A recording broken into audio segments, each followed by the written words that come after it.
Let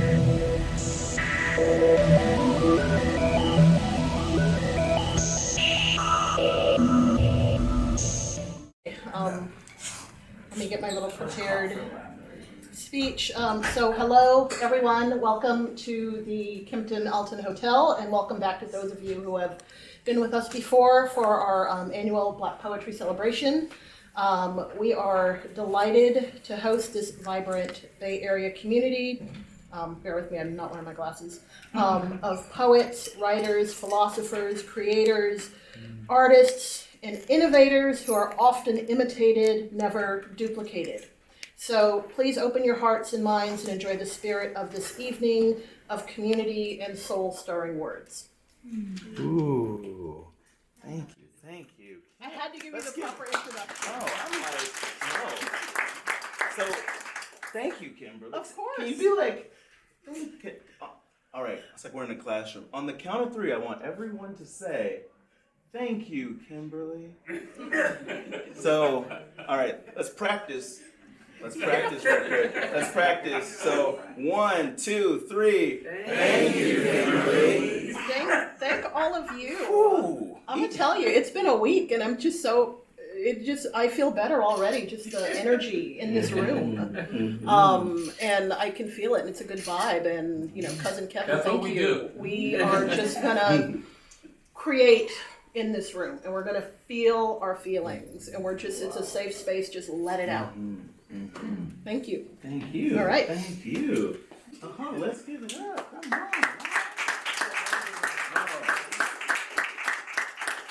Oh, I feel like I'm like, oh, I was gonna say this whole thing about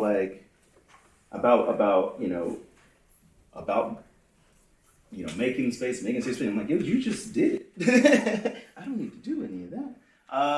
Thank you, everybody, for coming through. Let's give it up for y'all. And that practice was a practice. It was great. So, I'm Kevin Dublin, and this is, the living room reading series and salon at Kimpton Alton Hotel. How many people is this your first time, at the Kimpton? Oh, fantastic. First time. Well, hopefully not the last time. You gotta come check out the events that are going on, whether it's inside of this space, whether it's gonna come stay, do a staycation, or come back to visit and stay in, friends, family come in and stay. And there's like social hours that happen 5 to 6 right out there next door. There's I'm trying to remember the name of the restaurant. I'm like Abaca. there's Abaca right there. Like, come back through. Tonight we're gonna be rooted in the Word. And when we're thinking about, it's what I love. Who knows Bay poets on KALW? Mm-hmm. Yeah, everybody know it. So this is not just there, but I was listening to something on there recently and was like, yeah, this is a good reminder. Yeah, every month, Black History Month. Black History Month is history. It's history. It's just rooted in life. But thanks to the Kimpton for hosting and partnering this event. Special thanks to all the team, to Kimberly, to Jen. And I was like, I just mentioned Jen's right there. to Natalia, to Emily, to everybody. So yeah, thanks for just believing and making space and sharing the vision. We're in the vibe. So we got some amazing poets and poetry that's going to be happening tonight. And we're going to be sharing words that created by ourselves, and words from ancestor poets, and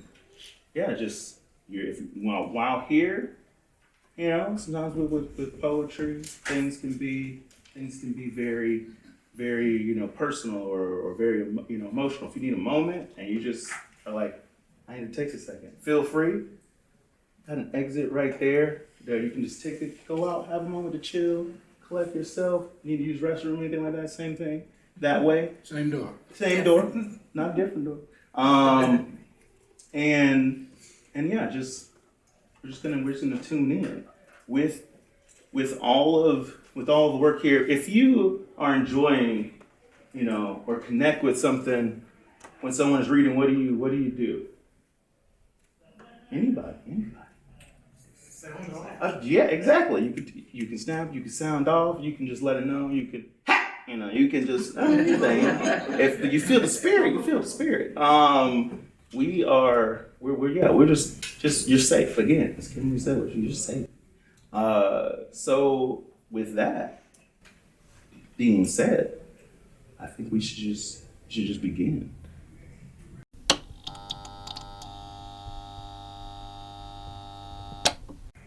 Nefertiti Asanti is a poet, cultural worker, fundraiser from the Bronx. Nefertiti is a recipient of fellowships and residencies from the Watering Hole, Lambda Literary, NAFRA Arts, Winter Tangerine, Museum of the African Diaspora, PEN America, and VONA. Nefertiti's debut chapbook, Fist of Wind, won the inaugural Starter Riot Chapbook Prize. They're also recipient of the 2023 San Francisco Foundation Nomadic Press Literary Award. Their work can be found at Fog Lifter, Split Lip Magazine, Santa Fe's Writers Project, and elsewhere. Nefertiti resides in Oakland and has spent the past 5 years fundraising to increase Black communities' access to resources and participation in the arts. And when asked, so we had a question. I was like, when you think about, rootedness. And so when asked, how is your poetry rooted in Blackness? Nefertiti said, my poetry is rooted in Blackness because it honors the Black oral tradition and pulses with love, curiosity, and desire for Black healing here in the flesh on the ancestral, celestial, and future iterations. Let's give it up.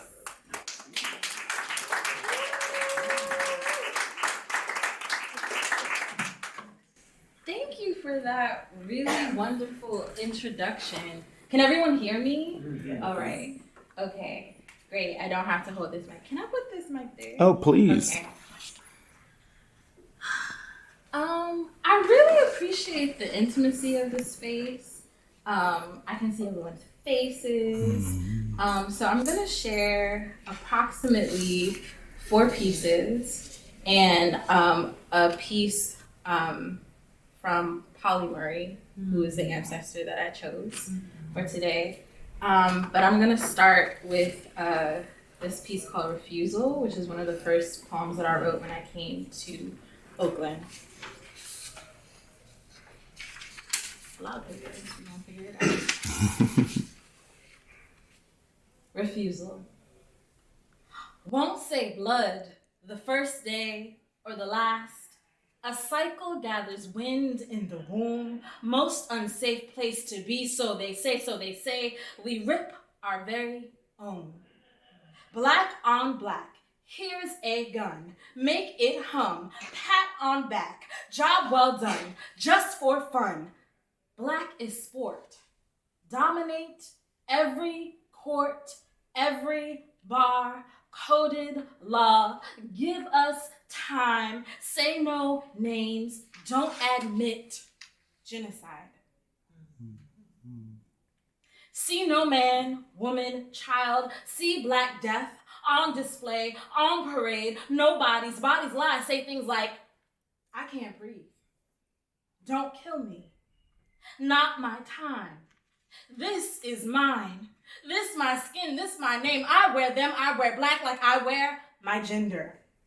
On purpose. I sunshine in this skin, simmering, not silent, not waiting, not patient, not victim, survivor. Survived by a joyous refusal.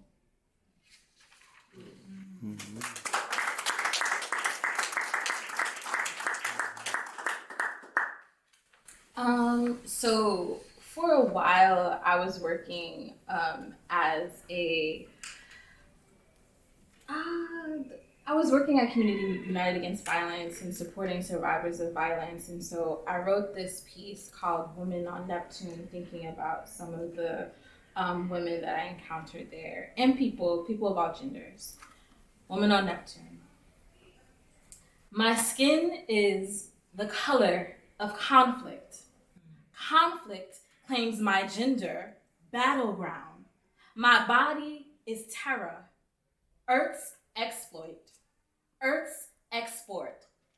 How can I protect God when she is shaped like a Black woman? I cannot breathe on this blue planet. I'm not allowed to take breath here, to take space here. I am not allowed. So instead, I resist, I exist. So instead, I defy gravity. I skyscrape, I dreamscape, I escape. I do not plant a flag on Neptune. Way out here, in light years, I survive.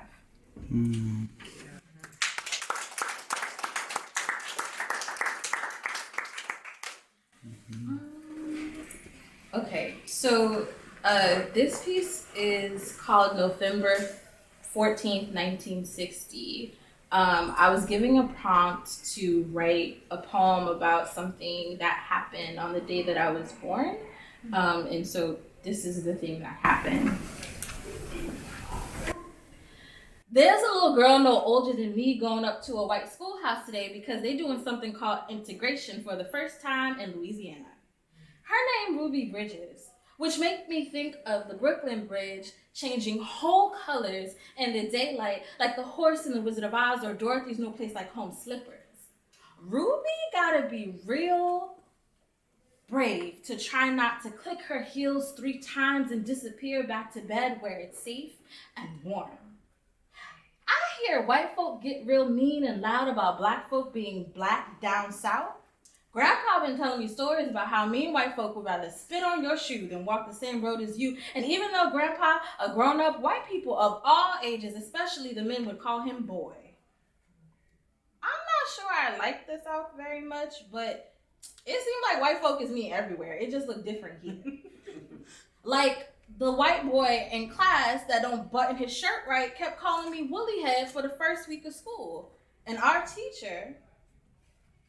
white teacher saying it was a compliment because Jesus had a hair of wool. I've been teased by enough kids to know whether you white, Black, or anything in between, an insult ain't no compliment. But Ruby must got it worse seeing as how a whole heap of police gotta personally take her to school. I wonder if she feel like a criminal.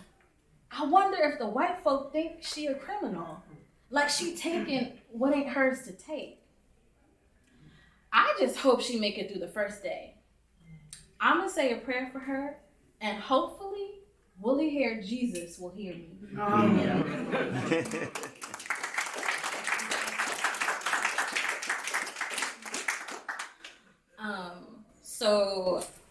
This last piece is the poem that I'll read by Polly Murray, who was a civil rights activist and pioneer.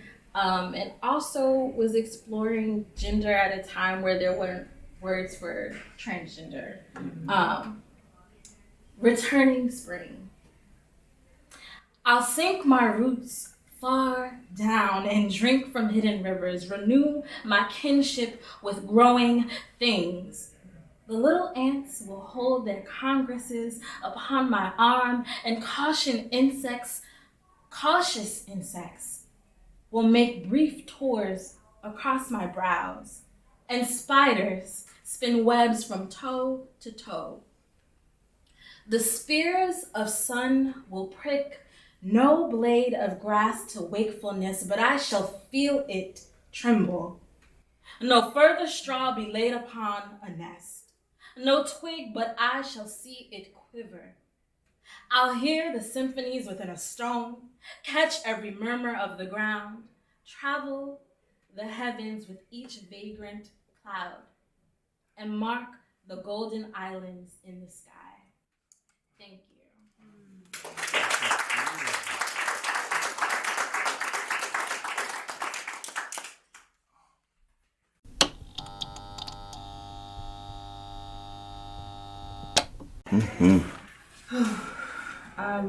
So speaking of breath, I would love for us to just start in a collective breath. I know folks had to come through traffic and highways and byways, and so you want to close your eyes or look at something in the space. But I just want to invite you all to take 3 deep breaths, and then I'll start. So take a deep breath in, and slowly let it out. This next deep breath, see if you can let go of one thing in your body, one area you're holding tension. Take a deep breath in and let it out. This last deep breath, slowly allow yourself to come back to the space. And take a deep breath in and let it out.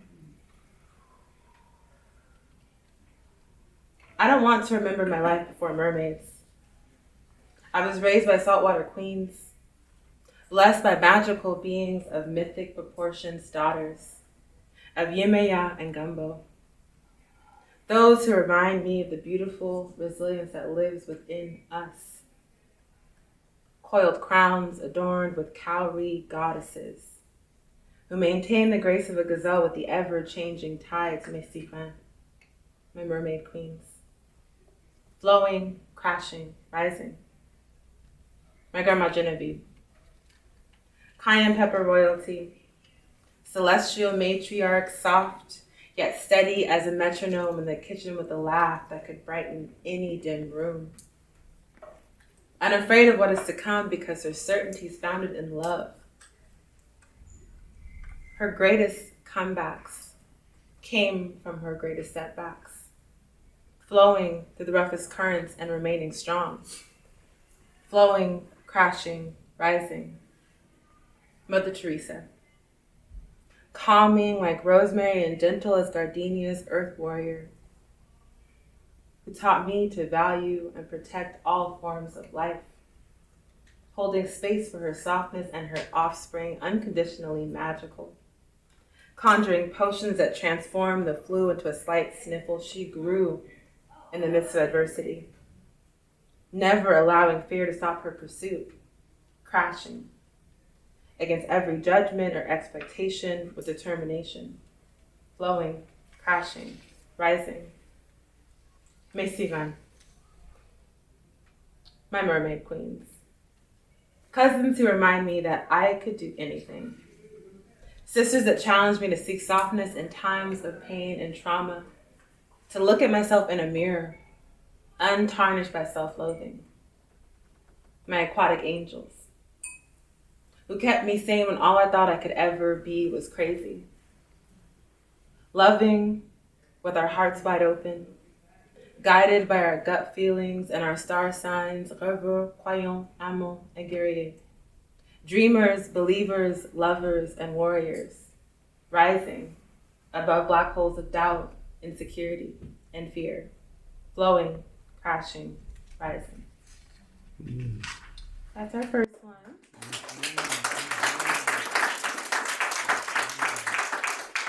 I also have a few, and then the ancestor, that was what we were all assigned. I followed the assignment. So the kind of road I want to take us on is starting off kind of sweet. It gets a little, like Kevin said earlier, just take care of yourselves and your bodies. If you feel activated, honor that and breathe through it.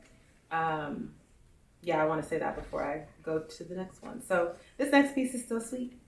And it is coming from a play that I'm working on. Have you ever felt like honey? Soft and tender, sweet and luscious, ripe and ready for everything. A full glass of water, breeze flowing, geranium fragrance, sand between my toes.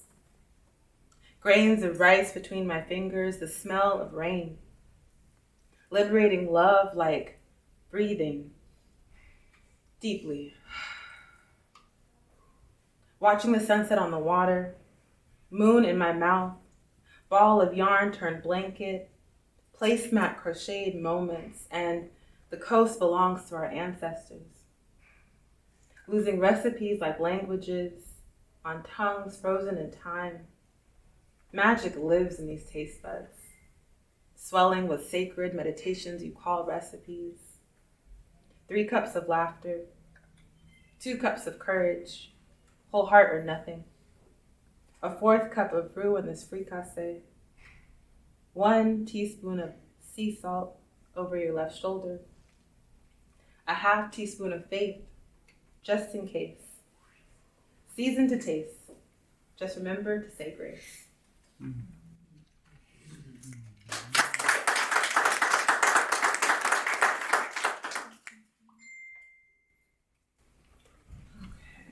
So this piece I want to give a little bit of background on. It's called Unexploded Ordnance, and I was born on a military base that is now a university, but it's a little known fact. There are unexploded ordnance. There are bombs that never went off that are just there now. And so in the midst of the wars that we are constantly seeing, I wanted to kind of pay respects to that. In the belly of the beast we sit, consuming, producing, unfolding, dreaming of liberation. Beyond monotonous, comfort, conjured in a realm of fear. These moments of cheer, know nothing yet, crave everything. How can you identify genocide?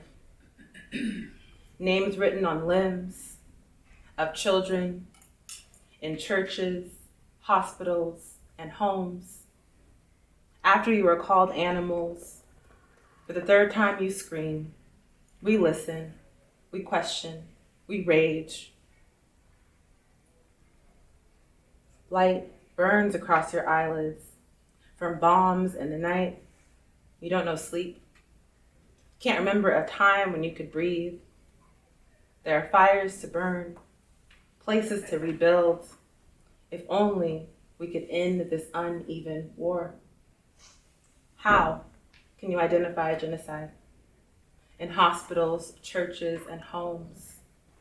Carpets bombarded by malicious intent. Obliteration mission. Co-signed by stars and stripes. Blood red. White flags. Blue poppies. The isolation of oppression will not persevere. Together we rise. Together we fight. Together we get free.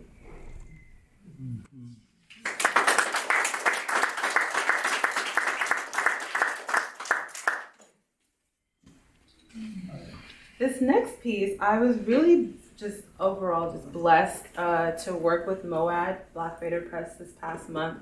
Had a series of just powerful readings. We had authors go through the space. If you haven't been to MOAD lately, please go.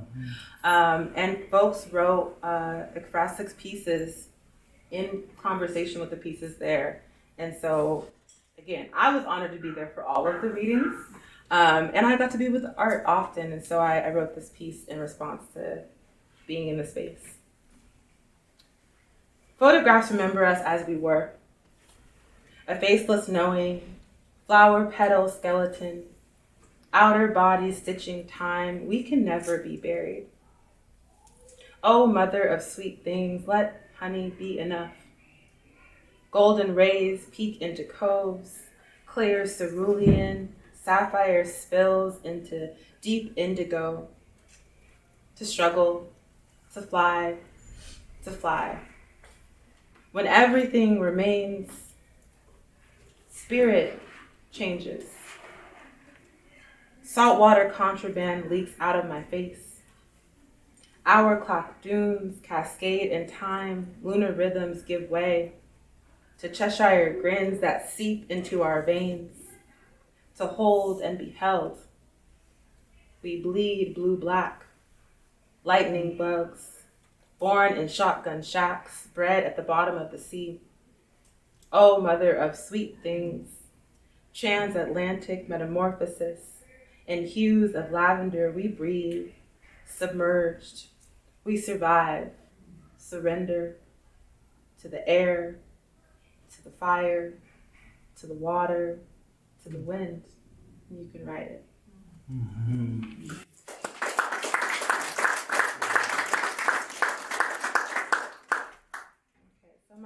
piece before I do the ancestry piece. I also live in Oakland, and for folks who don't know, I think right now about 500 of the folks missing in Oakland are Black women and girls. And I think it's important to name that there's also an issue of human sex trafficking. And so most people don't know is that Black women make up 40% of humans being trafficked in the United States of America. This piece is called I Dare You. I dare you to see Black girls, to witness the almond-colored triumph in our eyes, to recognize Black girls beyond the colonizer lies. I dare you to release instant gratification and exploitation. Our pain cannot be fixed with a Band-Aid. Black girls are not gas stations or shopping malls. We are short and fat and thin and tall, wilting and blooming. So much more than the eye can see. We wear crowns that can get heavy. I dare you to hold space for Black girls who bloom in a drought. Black girls who ask too many questions and don't learn from our mistakes. From the sweetest sunflower to the thorniest rose, I dare you to embrace Black girls who are falling apart in front of you. Black girls who are too loud, too fast, and have an attitude. Black girls with beads and barrettes and scars we can't forget. I dare you to be courageous, to stand up and love Black girls who could use a hug or two, deserving of care and adoration. Mama, mentor, auntie, you are a mirror of joy and affection. Granny, teacher, sister, I dare you to stop saying this ain't your problem, to stand up and fight, be the glimmer of light. I dare you to protect Black girls, to shine brighter than the storms you face, to be a lighthouse when fog rolls your way, to move with deliberation and grace.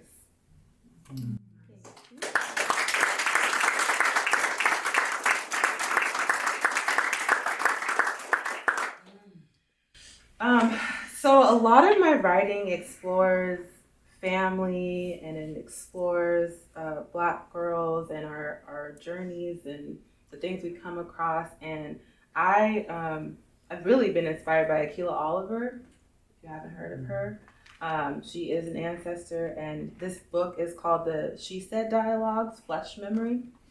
And what I love about, I just want to tell you a little bit about her before I read it, because I'm like, we gotta uplift. What I love about what she created is flesh memory. We all know what that means when we hear it.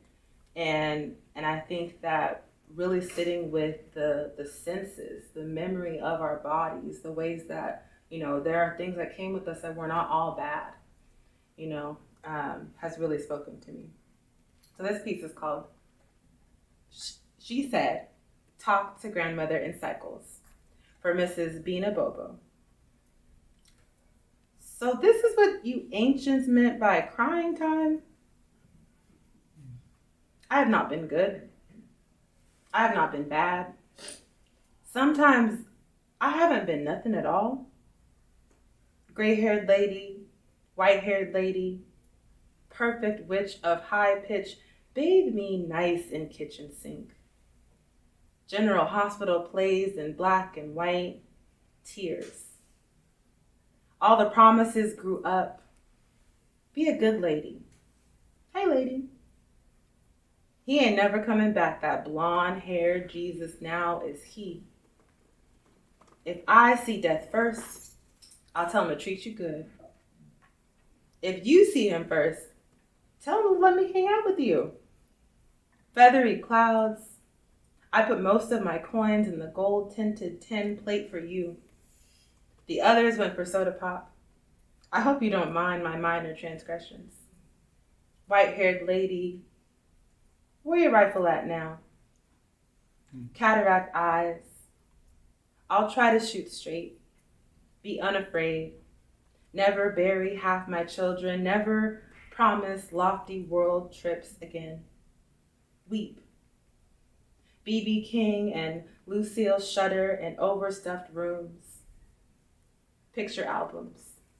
Junk, antiques, precious. All of it you, precious in retrospect too late. Snow at winter's edge, my mama, a big bird flew away to sun. Come on in now. It's getting on time for supper. Y'all, tablecloth. I want pork again, and I want it now. Negroes and nostalgia. I never heard you sing. I never saw you cry. Cackling hens laugh, spit that snuff straight. I'm trying to be as honest as grief will allow. I'm trying to be saved. I'm trying to sin. I'm trying to hush these tears. Hush. Somebody's calling my name. Thank you.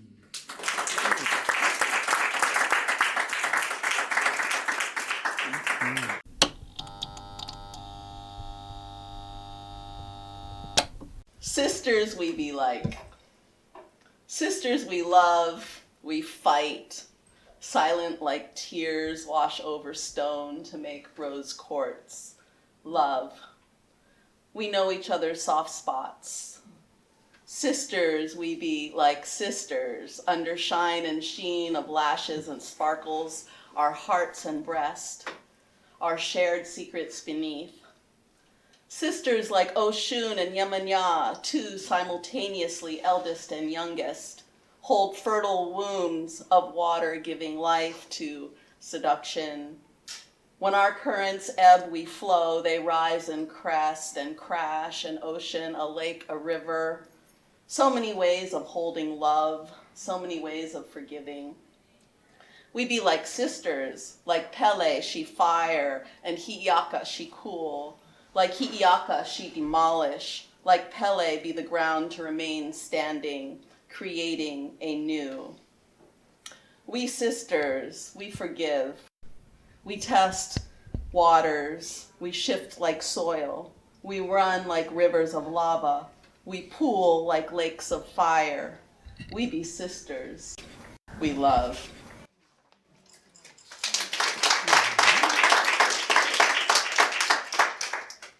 So yeah, I'm gonna read a few from my book, but mostly I'm just kind of reading in response. You know, it's beautiful to be here, Black History Month. In the process of making this book, I realized that the editing process is quite weird. And I have a poem in here. It's based on this idea of mixed race identity. And I had a poem in here called Wannabe White Girl, which I wrote when I was young and had some things I was processing.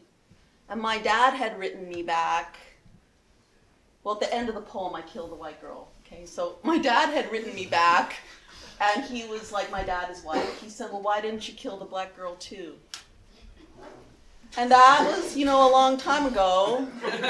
Yeah, we're talking real. And so as I was editing this book, I realized that I wrote it like in red on the editing sheet with like red pen to my editor. I was like, I changed my mind about that last line from my dad. I said, I cannot have it in my book. Take it out. And I want to say that it took years of healing to even get to that. I said, if you're going to take it out, because they had said there's no changes at this point, right? But I was like really feeling it. I was like, if you take it out, I want you to leave the page blank. And then I was like, no, in fact. I was like writing. It's like, no, in fact.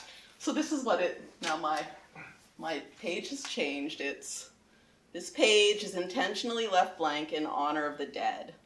It is a statement against the senseless killing of Black women in America and women globally. And it's kind of weird because after I got that off my chest, I felt like the book was done. Like it wasn't quite done before that. I was like, yeah, so anyway, I'll read a poem. I'm not going to read The Wannabe White Girl. I'm going to read another poem I replaced. She was kind of forgiving. This one is called The Great American Experiment, Part 1967. 1967, oftentimes referred to as Summer of Love, Vane versus Virginia. Paisley neon hippies making love in the bushes on Telegraph Avenue, crocheted bikinis, naked chests, needing love, not war. An American colloquialism, a further of the melting pot, three witches cackle, mixing ingredients, and out pops me. Miscegenation, free love, afros, uncut hippie hair, acid orgy of boundary breakers, change the system by willing subjugation of white semen, and the stuff that women ejaculate that has no name. Age of Aquarius, end of miscegenation law, July 12, 1967. And that reminds me of this other part of the book that I had to get off my chest. I didn't have a dedication because, again, I was like, who am I going to dedicate this to? So I had no dedication. And then suddenly it dawned on me, because I'm a teacher, it dawned on me that, like, as we are challenging the 14th Amendment currently, like, laws, right? So I dedicated my book to the state of Alabama, which is where it all began. My family's from Alabama, so I can say that. And I found this quote here. If any white person and any Negro, or the descendant of any Negro to the third generation inclusive, though one ancestor of each generation was a white person, intermarry and live in adultery or fornication with each other, each of them must, on the conviction, be imprisoned in the penitentiary or sentenced to hard labor for the country for not less than 2 and no more than 7 years. Alabama Anti-Miscegenation Statute, Section 4184. So that was sort of the real, then I knew I was really done. All right. Couple more. Octoroon. Grandpa is Black Indian. His parents' 14th Amendment certified full persons. Black Indians, one half Native American and one half Black. So if Grandpa's parents were Powhatan and Black, Grandma is building back the Black blood. Are you mulatto? Then you marry Black and your children are 3/4, but the word is now African American. Maybe they marry out. Division causes erasure, lines in my math, gray smudge in the ivory parchment, my theory no longer a proof.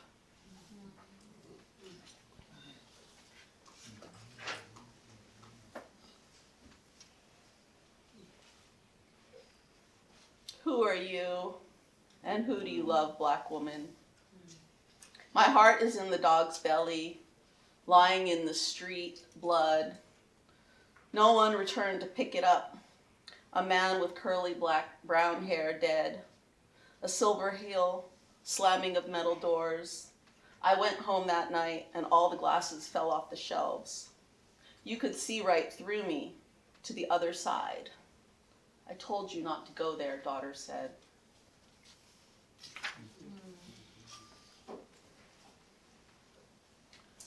All right.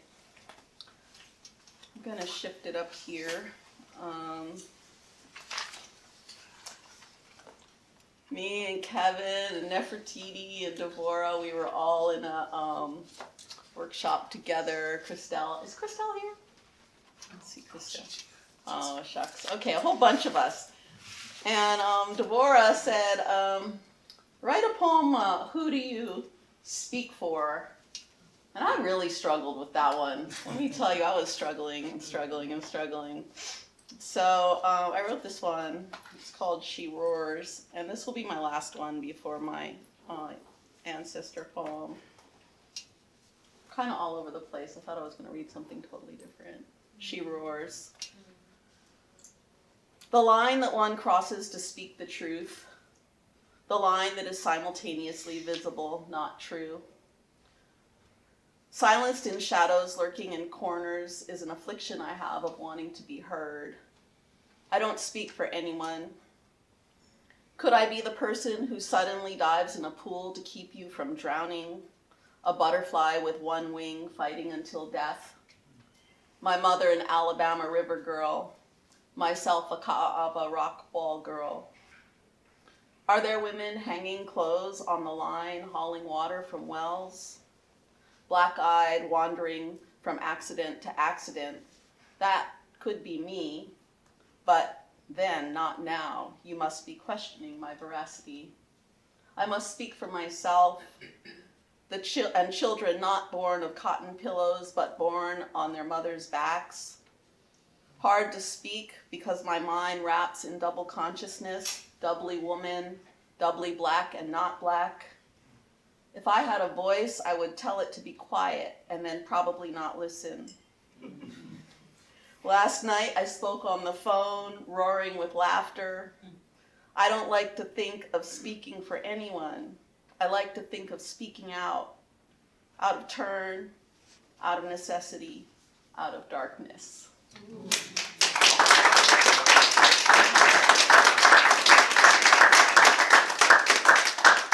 Thank you.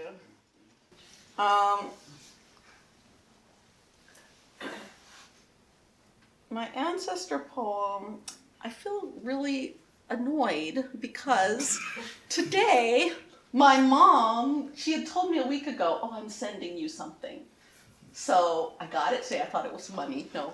It was a poem my grandma wrote. Oh, wow. And I opened it, and I read it, and then I didn't bring it. Oh. So here I am without my grandma's poem, but I do have Lucille Clifton. And I thought about it because of the other poem I read earlier, and because of the book. Won't you celebrate with me what I have shaped into a kind of life? I have no model, born in Babylon, both non-white and woman. What did I see except myself? I made it up. Here on this bridge between starshine and clay, my one hand holding tight, my other hand, come celebrate with me that every day something has tried to kill me and has failed. Yes. Yes.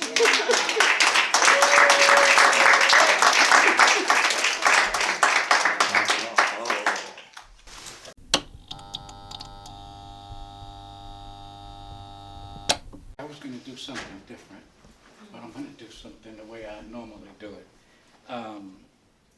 So I'd like to start with, in my subconscious mind, the drummers drum. The brothers be drumming.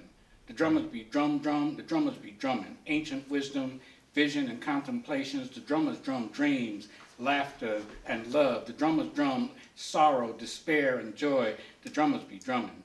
The drummers are always drumming. The drummers drum one by one, and the drummers drum by the thousands, over oceans, across seas with no valley too low or mountain too high. The drummers drummed. The drummers be drumming. The drummers drummed in Central Park, and the drummers drummed in Mount Morris Park and Prospect Park near the Botanical Gardens. The voice of the ancestors chanted songs of life as the drummers drummed rhythmic percussions infused with the multi-layered passions of diasporic conditioning and hypocritical Christian posturing. The drummers drum.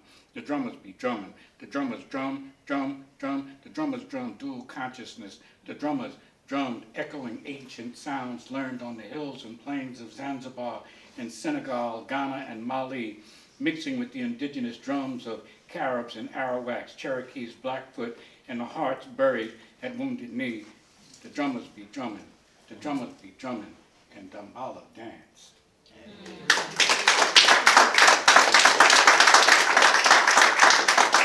It's my book, African Love Songs. It has just been released, and we're doing a big book release party on Tuesday night, and I hope everybody comes. We'll be at the Speakeasy Brewery, so there will be things to imbibe. So I am from Harlem, and I remember the day that I started to play in the game of life called Hour.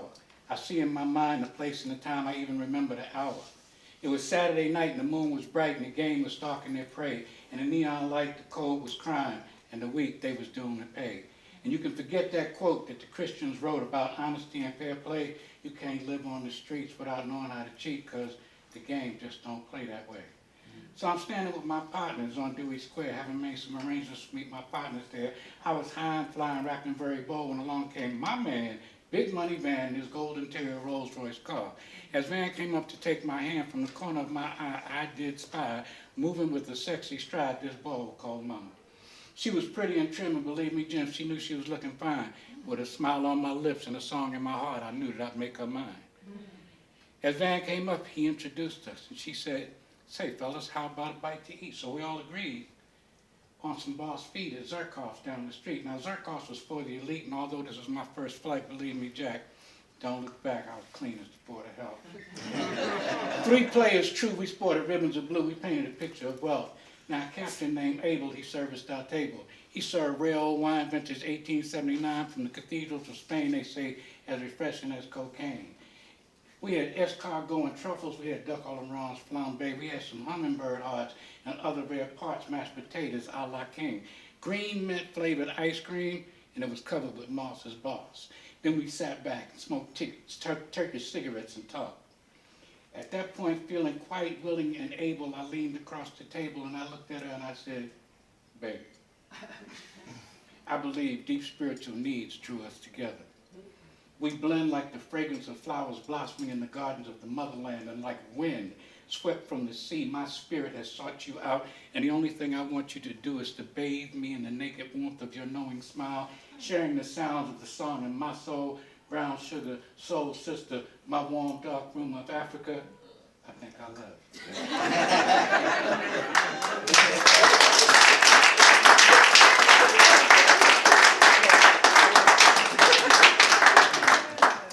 Okay, no laughing.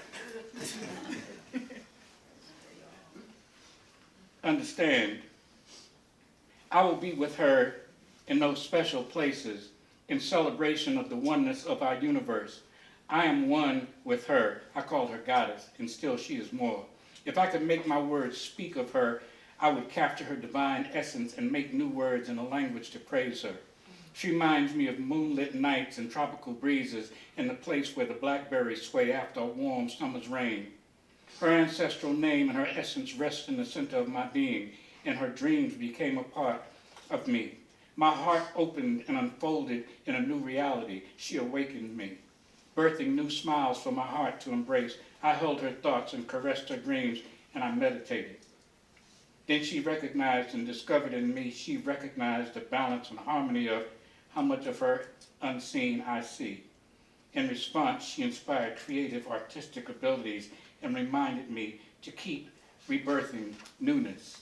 I called her goddess, and still, she is more. See, I know her.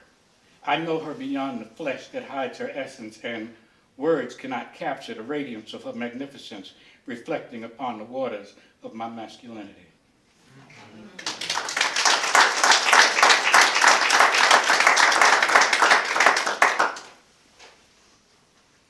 I hear the voices of great-grandfathers calling on the midnight winds, memory of memories glimpsed in the clarity of moments forever treasured. I travel an unknown distance with countless distances yet to explore. Midnight messages passed from generation to generation on the winds of the ancestors. I drifted through 10,000 dreams. I remember sweet water, honey in the rock, sun-kissed and beautiful Nubian maidens, locked and braided, whispering nectar-sweet songs, soft, reassuring words and gentle caresses, riddles of life, rituals of love and loving, honey-dipped, chocolate dripping. I hear voices. I hear the voices of great ancestors calling on me.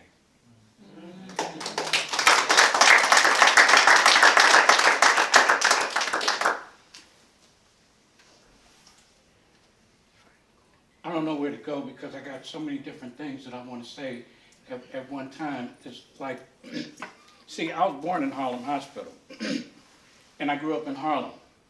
But before I went to Harlem, I spent my first 7 years in Richmond, Virginia, growing up with my great-grandparents. Then the white people decided that they wanted to kill Emmett Till.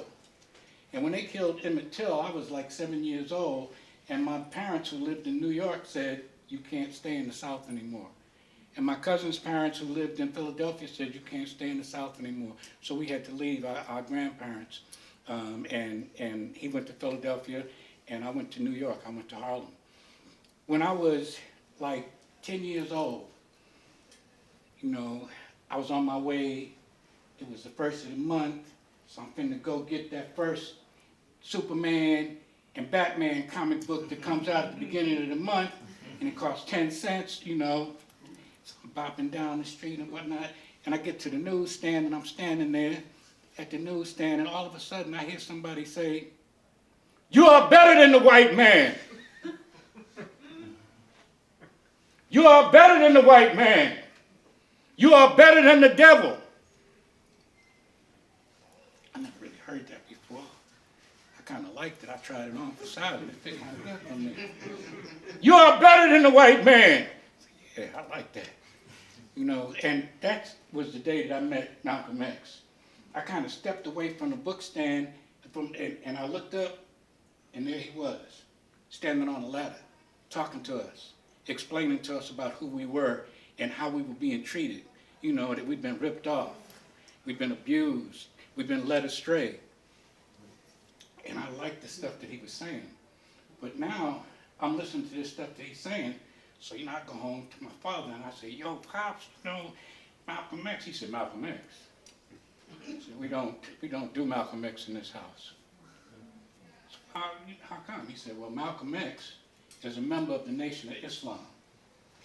And the Nation of Islam was started by, well, it was taken over by Elijah Muhammad. And Elijah Muhammad then stole all the information that he could from Marcus Garvey, from the Universal Negro Improvement Association." And I was like, really? He said, yeah. And not only that, a lot of people don't even know that Malcolm X's father was a member of the UNIA, and his father was murdered for standing up for black people. I didn't know that. But then I still, you know, Malcolm was cool. You know, I still liked him, you know, and I still talked to him and stuff like that. Then Malcolm decided that he wanted to go to Mecca. And I said, you know, I don't know nothing about no Mecca, you know what I'm saying? But the brother wanted to go to Mecca, so I said, okay, I'm gonna go to Mecca with him in my mind. Malcolm goes to Mecca, and he comes back, and when he comes back, all the newspaper reporters in the world are waiting there. And they got their microphones in his face, and they say something nasty about the devil. And he said, first and foremost, I am a human being.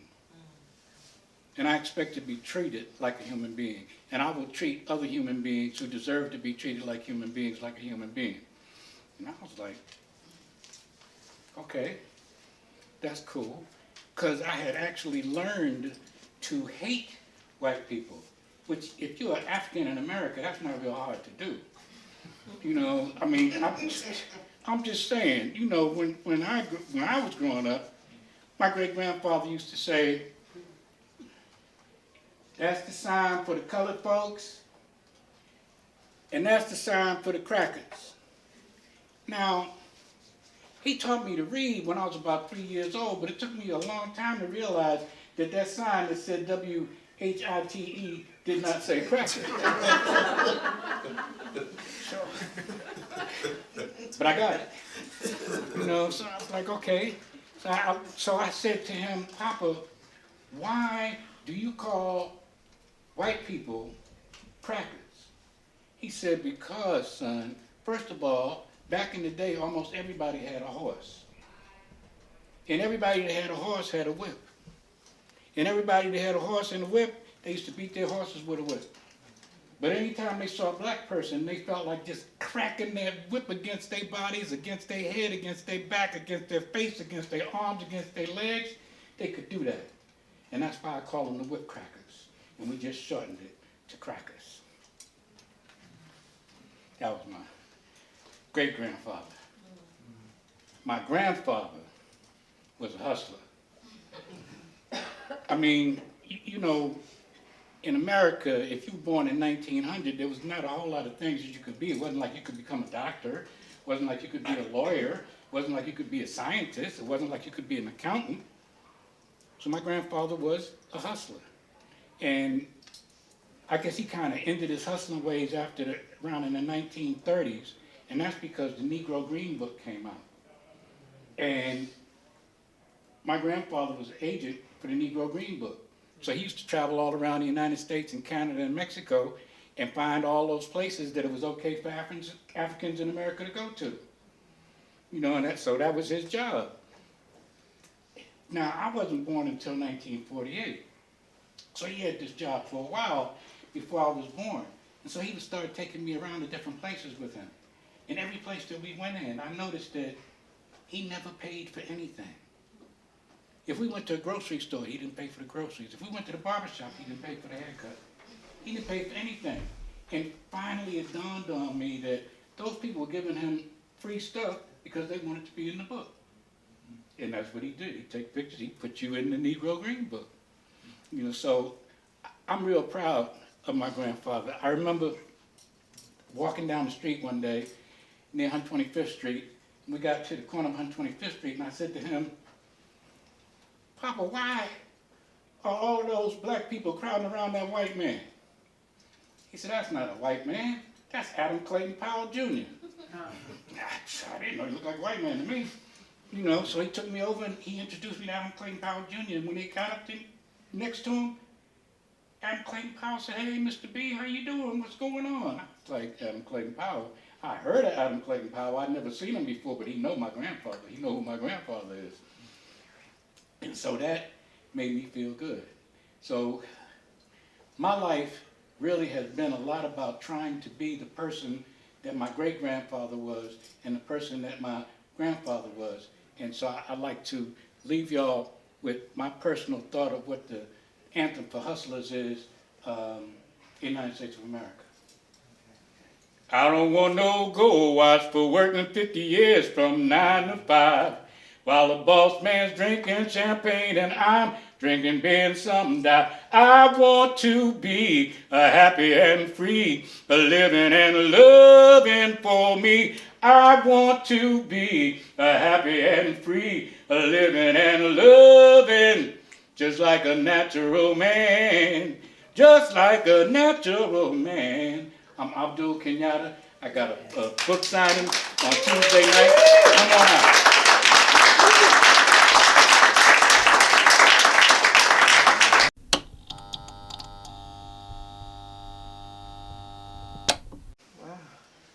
Well, I hope you still got some room, because this is a feast and you're not get full. Let's start with Jane Cortez. I can't tell you how many times I'd be with my father. You know how it is, and you're talking, and then they say, "You don't know." And I'm so thankful for Jane Cortez for writing this poem. You know, for the people who speak the you know language.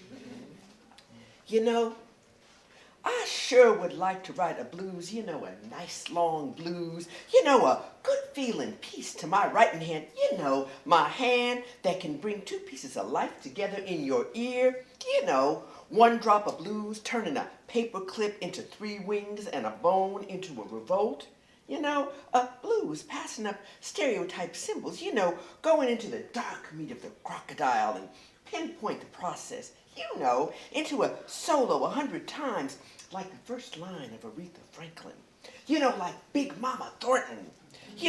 I sure would like to write a blues. If I could write me a blues, a blues you could feel all at the same time, on the same level like a Joe Louis punch. A punch that could break a computer into an event like Guinea-Bissau. If I could write me a blues, a nice long blues, and up to the minute blues, a snap dab in the middle of depression blues, a blues without incidental music, without spending time being incidental, if I could write a blues, a blues without popular use of the word love, without running love, love, love into the ground, You know, a serious blues, you know, a significant blues, you know, an unsubmissive blues, you know, or just because we exist blues. You know, a blues, you know, a blues about the terrible, terrible need I have to write the blues. You know, if I could write a nice long blues, you know, a nice long blues, you know, it sure would feel good to my writing hand. You know, you know, you know.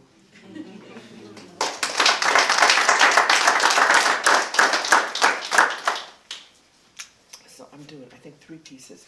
This first one I'm doing because Kevin and I separately have just survived COVID. And some of you may have had it. This is my COVID poem.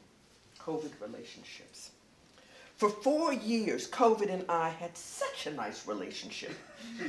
I stayed away from it. It stayed away from me. I don't know why it decided it wanted to get to know me. There's some value in long-distance relationships. I read about it and even looked at pictures of it from afar.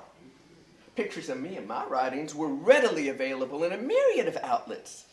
I mean, we had years of appropriate social distancing. It was a very healthy relationship, if I do say so myself. But then it comes into my home uninvited, gives me a claws-out bear hug, and starts chewing on me as if I was a salmon swimming upstream to be sacrificed.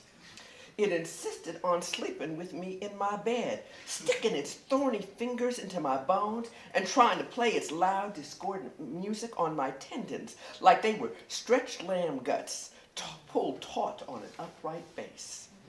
And then, despite my preference for clean, dry sheets as my only bedclothes, it wanted me to wear an undersized helmet made from its thorny branches, whose tight fit turned my eyes red and made salty tears flow.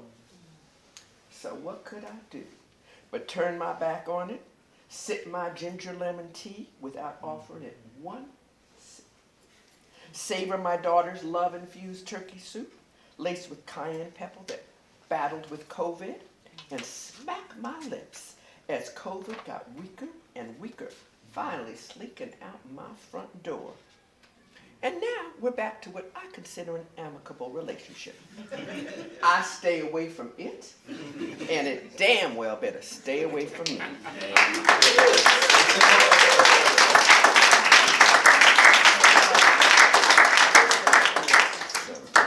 Literally fresh off. Okay, so I have this Osage poet friend who's he's a poet, he's a painter, and of course he speaks his language. And so he says, he says to me, "How old is your language?" And I'm like, "Not as old as yours." But then I came up with this poem. "How old is your language?" he asks and pauses for answers that will not come to tongue. "My language of memories is buried in bone marrow, spilling out in blood rich with copper, salt, and ancestor breath. My language of touch was inherited from the first ones who tasted green, swallowed night, and learned by stroke and need to know each other. My language of dance, choreographed on waves and shuddering meadow grasses, now rest in lamp-lit shadows. And my language of speech is words welded and wielded around the globe, a language of jazz and goobers, okra and okay openings, the wow of Africa, while Hindi lies with Norse and German is a bedfellow of Latin. A trade language, English, smelted by a people committed to war and domination.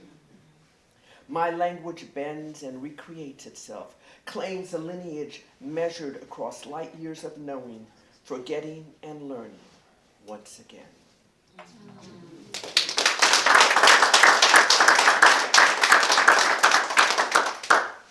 So I must say, I just wrote the COVID poem. I mostly write, but I wrote this poem at a time when I wasn't writing, and I thought, you are what you do most of the time, so if you're not writing, you're not a writer. Maybe you were a writer, maybe you will be a writer again. You're not. So because I didn't want that to, get out, I said, okay, I'm gonna go upstairs And I'm just going to write a list of all the reasons I'm not writing, because there are really some good reasons I'm not writing. This is my poem called Writer. I don't write because it's the end of the day and I'm simply too tired. I don't write because it's the beginning of the day and I'm not yet fully awake. I don't write because it's the middle of the day and many other things are far more pressing. I don't write because I've got ironing to do and the kitchen floor needs waxing and the turtle needs food. I don't write because I can only write on the computer and it's down. I don't write because I decided to compose only by hand and my favorite pen has no ink. I don't write because the last thing was so bad and I'm condemned to repeat it always. I don't write because the last thing was so fine, and why write if I can't excel or at least match it? I don't write because no stranger has recently written to inform me they're willing to buy something I already wrote when I was writing, which I don't do anymore. I don't write because everyone writes better than me except for those who write less well, and they are very poor writers, and therefore do not count in any computation. I don't write because my writing is too black. I don't write because my writing's not ethnic enough. I don't write because getting up or down to it requires passing through an unbridled moment of nausea, followed by a dry waste of terror saddled with a racing heartbeat and held breath tension. I don't write because I'm unwilling to do enough dope or drink enough liquor to make it a truly metaphysical experience. I don't write because it takes practice, which makes perfect. And one thing I have learned, although I keep scaling the mountain, is that I will never be perfect. I don't write because if I did, I would feel so much better about everything and thus have less to complain about and then have less about which to write. I don't write because, what the hell, it's an anachronistic form of communication. And if I can't make a popular recording or better yet a film, why bother? I don't write because there's nothing new under the sun, everything's already been said, no one wants to hear it, and I can't find a newer and better cliche. I don't write because I don't want to write any more poems about dying babies. I don't want them to read their bones pushing up the corners of my futon, or to hear bullets of the night whizzing into my eardrums as they whine and search my thick, dry breasts for milk. I am tired of their bloated bellies filling my dreams as they reach with truncated arms towards my heart and tearless beg me to find a line, a verse for them, the harmless. I don't want to write about dead babies anymore. To look at their palms so small held up against mine, measured in the years of growing, their skin soft and brown before it peels back and writhes from the chemicals of adult manias. I want to write love songs, those sweet ballads about moons that stay full past dawn and rivers which never dry and roses whose scent remains in your memory for 100 promises. I want to write of hard thighs, strong backs, moist meetings of passion, starburst and gypsy songs. No more dying children, torn from my womb, split open day after day. I don't want to write because it hurts. Again and again, and they keep coming, asking for help, and I hand them words, prayers. How many pet names I have for those children, even the ones who could not speak to me. How many names for muffins, dumplings, biscuits, blossoms, rosebud, saplings. The babies who remained unnamed, graves being dug for them even as they clung to their mothers. Babies too brown, too poor, too full of an unfilled promise of a richer tomorrow. I don't want to write poems about any more dying children. But they keep on dying, and the poems keep coming. My womb is round and full with their songs, so I won't write. I don't write, I don't write, I write, I don't write, I write, I won't write, I write, I write, I write, I write more.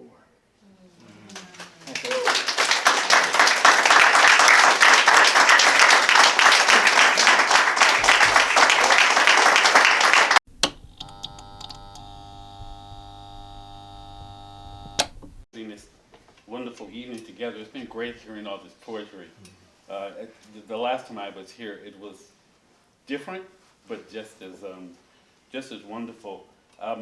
I am going to give a little bit of context before I share my 3 poems. So bear with me. I promise I'll get to them. But I feel that I have many roots, and that although I was a kid during the Black Arts Movement,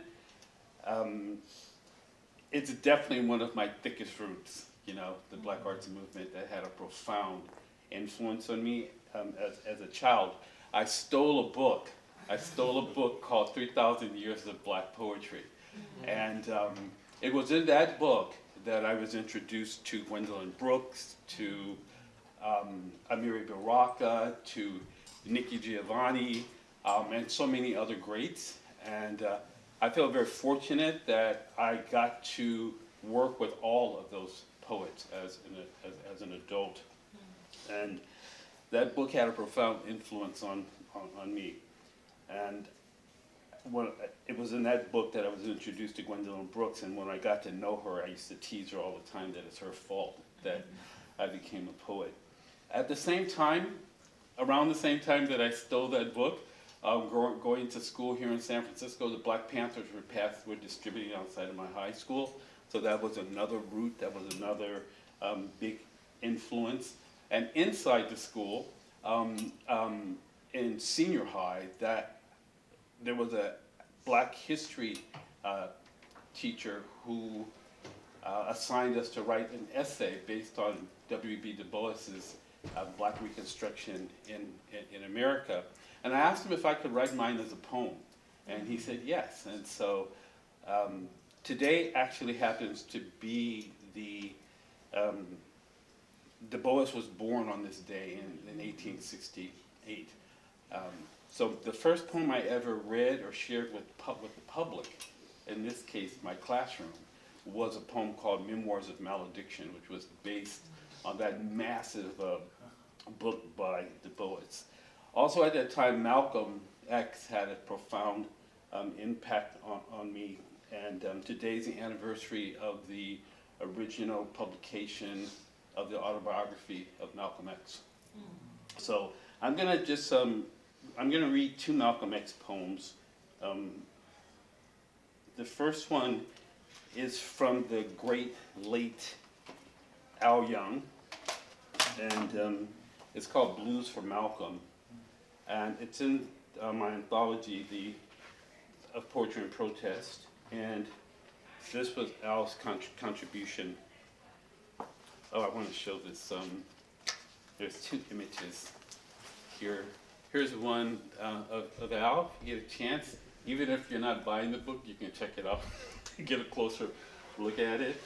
And this is one of Malcolm. This was commissioned. So here's the poem, Blues for Malcolm X. When I decided to go hear you speak that week, it was Oakland. It was way out west. It was long before Bluetooth tech. It was youth, way back before the truth got put on commission. I was older than the early 60s, younger than rain. It was when a cafe colleague declined my invitation for her to join me to catch you that I got it right. She was white. She declined. She declared, "No, you go. I don't think he'd like me very much." My political Black friends, none of them had the time either. I took the bus. To bust the chops of integrationalists, your mission exactly. You carried it out with charisma and charm. For dignity and equality you spoke. I love all Black, brown, red, and yellow people, you said at the close of your spellbinding talk. Then you blew kisses. This is memory. Now the very government that shot you down for dead has made you postage, stampable, sendable, official at last. Does this surprise you? Official history, a snake that hisses, a snake that rushes, smooths you out, burnishes. I still prefer the kids who called you Malcolm 10. They didn't know where to hide you, so they put you on a stamp with Booker T, who wouldn't sit with Woodrow Wilson and the First Lady at his White House dinner. You wanted us to separate and split, and that was it. You, Malcolm X, would fix the system with the ballot or the bullet. May these blues clarify your red position. Alie. And so many moons ago, I also wrote a poem on Malcolm X. It's called Malcolm is About More Than Wearing a Cap. And it's in my second book, The Armageddon of Funk. Let's see here. I haven't read this in quite a while.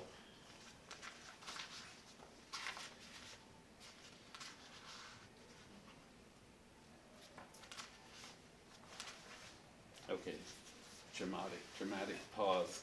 Malcolm is about more than wearing a cap. The problem is not the letter X or the myriad of emblazoned caps, even when worn backward by white boys. When Arsenio sports a rhinestone-studded X to match his Armani suit, I see Malcolm emasculated by fashion, as if X symbolized a new NBA team challenging the Pistons, Cavs, and Bulls, their jerseys blinking, "Buy American," with every slam dunk sponsorship. Then a sandwich is named Sandwich X, and a four-wheeler is named Bronco X, until the substance of X is X'd out. $1 for every X on a cap can either make a multimillionaire or hopefully help pay for a revolution. A cry we hear these days almost as much as we see X's in America where all is commodified. Will X stand for change or changing what America wears? As ruling designers alienate the Malcolm from the X, separate the meaning of Malcolm from the punctuated power of X. To Malcolm is to do. Your cap is clean, but Malcolm is about more than wearing a cap. Your horn rims impress, but Malcolm is about vision. Your t-shirt is down, but Malcolm is about taking over. Your enemies will also wear the X, sell the X, sex the X, film the X, praise the X, record the X, raise the X, patronize and buy the X. Your enemies will never Malcolm the X. Only we can Malcolm the X.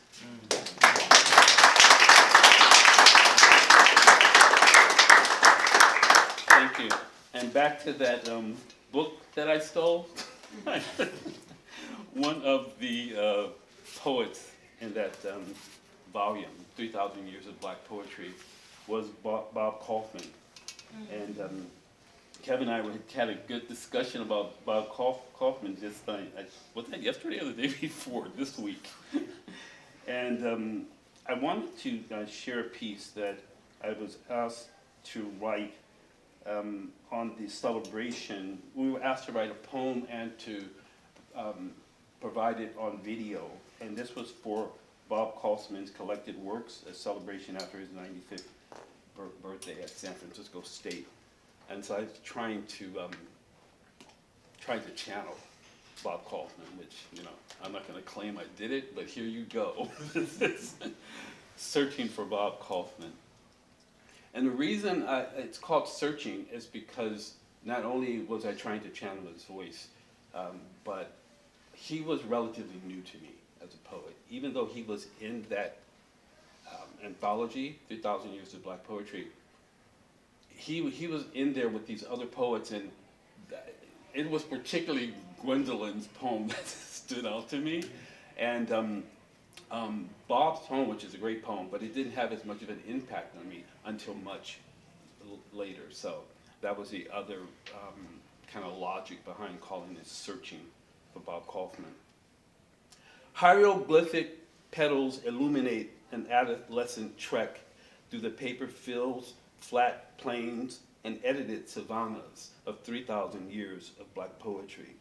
The traveling trickster emerges centuries of chapters away from Africa's ancient poet Anonymous, spine to spine with those known: Wheatley, Dunbar, Brown, Hughes, Brooks, King, Jones, Evans, Giovanni, and Cruz, bound to the sticky fingers of this Black boy, seeking non-mystical space between liberation and Ecclesiastes.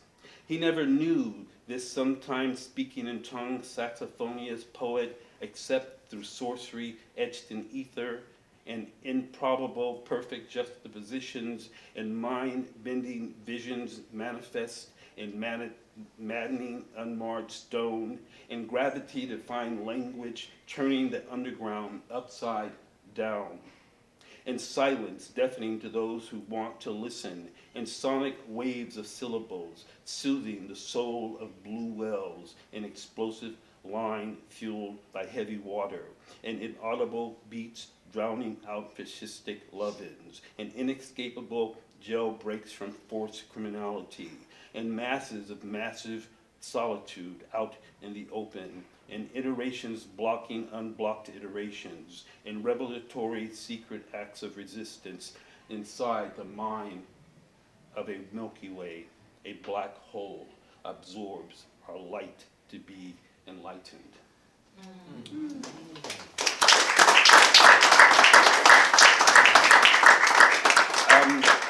This is unscheduled, but I'm going to read one more just to kind of end on a different note. And this is called Duke Checked Out Ella, as she sketched like that. It is dedicated to the poet Quincy Troup. When Ella starts scatting, she magnolia planted beside Duke playing that tonal Ouija board, and he swings her that slick, startled woman, you too bad, intonation. When the Duke do that, survival becomes a god to marvel at, even as the creator of Mount Kilimanjaro.